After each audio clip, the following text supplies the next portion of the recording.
Yurtimizda yoshlarning sifatli ta'lim olishi, kasb-hunar egallashi, ularning jamiyatda o'z o'rnini topishi davlat siyosatining eng ustuvor vazifalaridan biriga aylandi.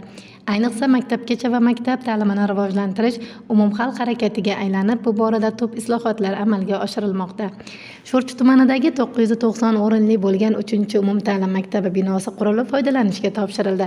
Maktabning ochilish marosimida ishtirok etgan Sho'rchi tumani hokimi Akbarali Ishmirzoyev hamda nuroniylar o'quvchilarning ta'lim-tarbiya olishlari uchun zamonaviy binoning foydalanishga topshirilgani, ularning erishgan va erishayotgan yutuqlari bilan samimiy muborakbod etishdi. Albatta, ta'lim-tarbiyaga yangi O'zbekiston maktab ostonasidan boshlanadi degan yuksak g'oya asosida umummilliy ta'lim-tarbiya tizimini tubdan isloh qilishga alohida e'tibor qaratilmoqda.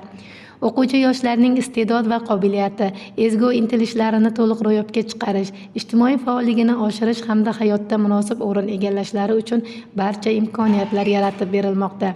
Ana shunday imkoniyatdan Sho'rchi tumanidagi 3-umumta'lim maktabining o'quvchilari samarali foydalanishmoqda. O'quvchi yoshlar fan olimpiadalari, ko'rik tanlovlarida ishtirok etib, faxrli o'rinlarni olishmoqda.